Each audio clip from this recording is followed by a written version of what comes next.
We're with Doyle McManus of the Los Angeles Times, and this is not your first convention. How does a convention today compare to the first time you actually covered one? They're much the same in some ways and very different in others. I guess I've been covering conventions since 1984, so that makes me a real dinosaur. The big thing that's changed, obviously, is the rise of new media, the dominance of the old dinosaur media, and I'm a bona fide dinosaur, is not over, but it is much reduced. And so now you've got an explosion of different media outlets that weren't here before, different ways for the politicians, really, who are the center of this event, to get their message out. So it's turned into kind of paradise for them. Look, television networks and newspapers used to control how much space there was and how a politician with a message could get that through to an audience. Now a politician can go directly to the audience and go around the media, and in the end that's a good thing, because we didn't always make every right decision.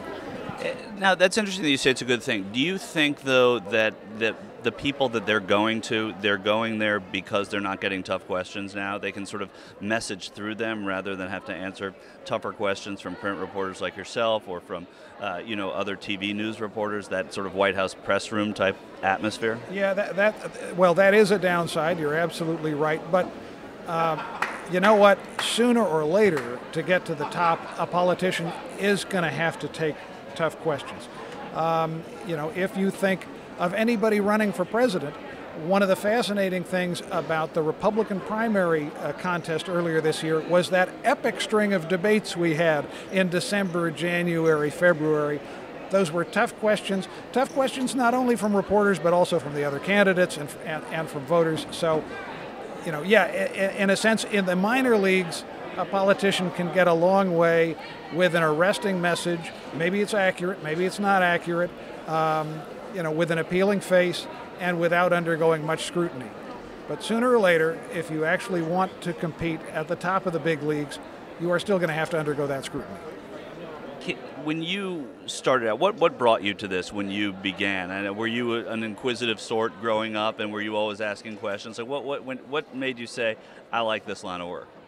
Well, I like to say that and this is not entirely accurate, but the main thing that I found attractive about journalism was you didn't have to get to work until 10 o'clock in the morning, and you were allowed to spend the first hour or so reading newspapers and drinking coffee.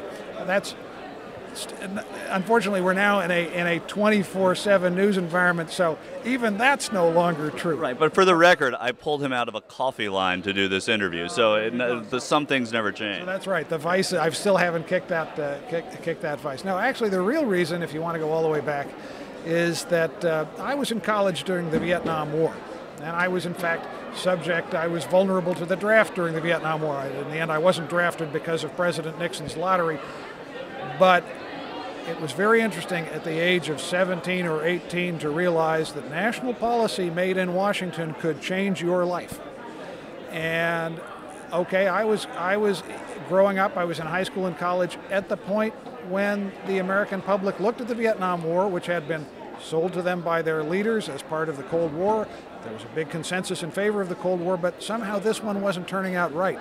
It looked as if the best and the brightest leaders in Washington had somehow made a series of misjudgments. And I wanted to figure out how come that happened. How come that political system that I had grown up in civics class being taught produced only good outcomes and only smart people, how could it go so badly wrong? And I've been trying to get the answer to that question for the last 35 or 40 years. I still haven't got it yet, but I'm still working on it. You're still trying. That's the scoop you want that nobody's got, that you still haven't gotten. And quickly before we let you leave, is there a future for another guy with a beard in the media? Oh, that would be a huge breakthrough if guys with a beard, I think not with a gray beard. Okay. I think a gray beard. What about a graying? What about a starting? What about sort of, a little bit?